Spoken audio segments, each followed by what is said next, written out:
And guys, may gagawin tayong isang Samsung A14. Ang problem nito ay nabasa ng tubig. Susubukan natin ito kung paano natin mapagana. Test muna natin. Ayan. Ground to positive. Half shorted. So dito guys, titest natin para makita natin kung gaano kalakas yung ground niya. Ayan. Tutusok lang natin to sa ground yung block. Tapos positive para makita natin kung gaano kalakas. 4.9, tapos makita natin ay ito guys, to 0.60 ampere. So napakababa. Ito ay hindi nadidetect ng short killer. So ang gagamitin natin ay scanner guys. Bubuksan muna natin to dahil napakababa ng ground niya. Ayan, open natin yung mga plate na to kasi ang sabi ng may-ari nabasa daw. May gumawa na nga lang, hindi nila binuksan yung pinaka-frame para masilip. Kailangan kasi sisilipin muna natin to isa-isa para makita natin kung alin dito yung mga basa. Yun yung gagawin natin dito, i-open natin lahat para doon natin makita kung ano yung na-damage na parts. Ayan. Gamitan natin ng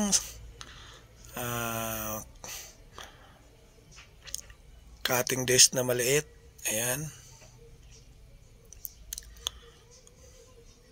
Medyo mahirap hanapin pag mga ganito guys talaga pag hindi nyo binuksan yung frame. Dapat ma-open talaga siya. Kasi pag basa, hindi natin alam. Akala mo walang tubig sa loob pero kasi silyado. Pero ang totoo, mayroong tubig yan. Kaya bakit deadbolt yung unit? Namatay siya. So nilinisan nila ito ng parang lacquer thinner yung naamoy ko. Pero hindi pa natin nakikita. Ayan, ayan guys, oh, basang-basa. So talagang hindi magpa-power to dahil yung mga capacitor mga sunog na. Ayan, open din natin tong sa signal section dahil di natin nakikita kung ito ay basa din. So kailangan ma-open natin lahat bago natin makita. Kasi pag na ganyan, pag na-open natin, doon natin lilinisin ng Hudson reducer. Yan ang gagamitin natin pang linis. So importante yan guys kasi kung hindi natin open ito, useless lang yung trabaho. So kailangan makita natin para malaman natin kung malinis lahat o hindi. Ayan. Kailangan matyaga lang, tsatsagain lang natin kasi medyo mga makunat to guys. Ito yung importante guys para makita natin kung okay ba yung loob o hindi. Ayan. Ito, medyo matigas dito sa area na to. Ayan. Oh, basa din siya oh. Ayan, basang-basa rin. Amplifier, basa rin, no? Power amplifier, power IC, basa. So, ang gagawin natin dito, lilinisin natin mamaya. Pero iscan muna natin. Check natin sa scanner kung ano yung iinit para madali natin ma-trace kung saan banda. Ayan. Test natin sa power supply. Ayun, sa gilid ng power IC. May biglang umiinit ng kaunti. Ulit natin.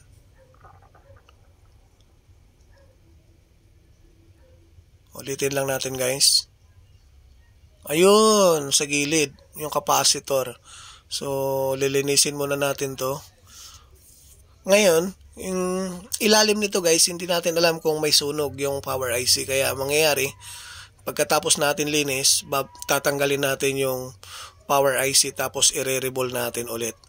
Para sigurado tayo na buo yung mga paa. Kasi pag ganito, nagsunog na ito eh. Kaya mangyayari, kung ganito ka dami ang tubig pumasok, malamang yung mga paa nito may mga may ground. Kaya tatanggalin natin mamaya yung power IC. Ayan, capacitor na maliit. Yun yung parang bumabaga kanina pero titingnan natin, ititest natin kung mawawala ba. Ayan. O nga guys, yan nga may sira. Ayan. Tatanggalin natin yan. Tatanggalin natin. Disable na lang natin to. Ayan. Tapos, i-re-reball natin yung si power IC dahil hindi tayo sigurado kung buo pa yung mga paa niya. Tatanggalin natin yung power IC na to para i-reball natin. Mag back to normal na to guys pag natanggal na natin. Kailangan kasi dito lagi tayong sigurado ko yung mga paa niya ay buo o kulang o kaya may mga ground, kaya kailangan natin magpalit ng mga lid. So i-re-reball natin yan.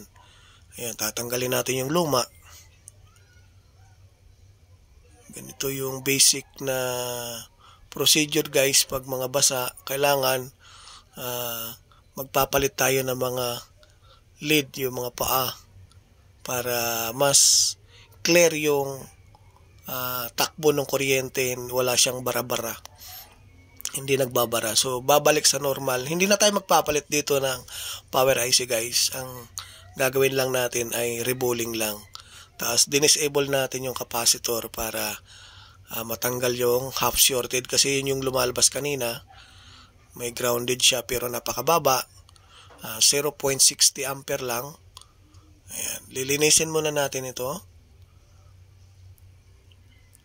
Usually madali lang guys ang madali lang magawa ng mga basa. Wag lang yung motherboard na yung may tama, kasi minsan pag motherboard na may tama, yan ang malaking error, kasi lalo pag hinahabol natin yung mga laman, yung mga files nung may-ari, kasi kadalasan gano'n naman talaga guys, na kaya pinapagawa dahil may mga importanteng mga laman. So yan na guys, malinis na. Re-reball natin ngayon yung power IC. Ito yung power IC na tinanggal natin. Ayan, may itim-itim sa gilid, ibig sabihin nagsunog na yan. Pero tatanggalin natin to, yung mga luma, papalitan natin ng bago. Ayan, para mas sigurado tayo na buo yung mga paa. Ayan na. Yan ay gagamitan natin ng universal plate. Ayan, malinis na siya. Lalagyan natin ng plate. Universal plate yan, reballing plate ang gamit natin.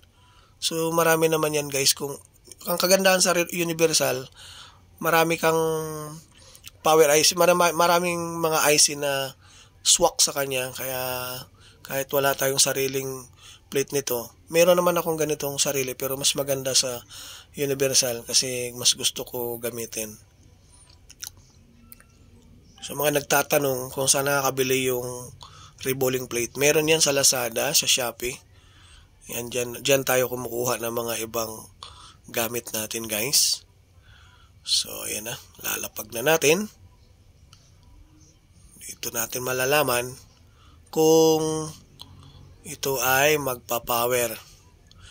Kung bago ka sa channel ko guys, huwag kalimutan mag-subscribe at mag-like para lagi kayong ma-update sa mga bagong upload natin. Medyo matagal ako hindi naka-upload dahil marami tayong nasikaso.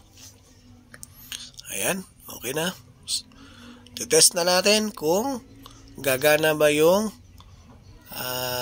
ginagawa natin na Samsung A14 na no power. Test natin sa charger kung magcha-charge. Bang! Ayun. Natsambahan natin guys. So, sana magtuloy-tuloy yung charging. Ayun, nagtuloy nga. Ayan. Asimbol muna natin to para makita natin kung magpa-power talaga siya. Tanggalin muna natin. Kabit natin yung mga camera para makikita natin kung magpa-power ba siya. So dalawa yung pinagawa sa akin guys. Dalawang unit to, galing to kay Boss Jose, galing sa San Juan.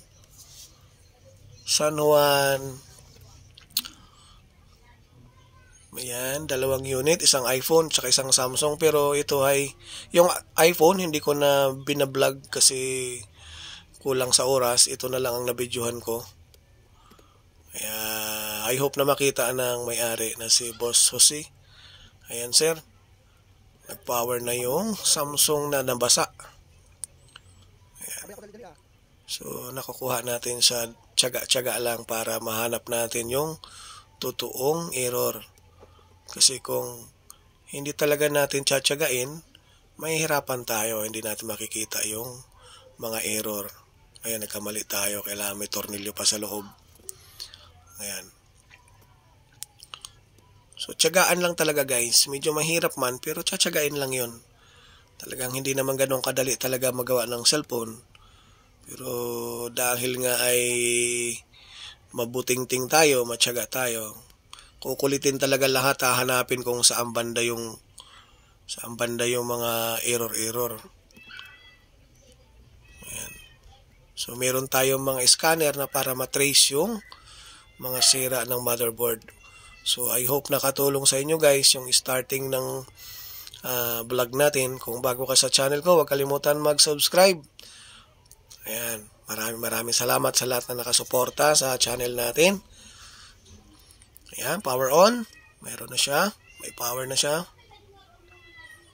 So, bukas. Ayun, nagbukas na siya guys. Ayan, sira pa LCD. Papalitan na lang natin ng LCD to. Pero may power na. So, see you in the next video ulit guys. Maraming salamat. Thank you.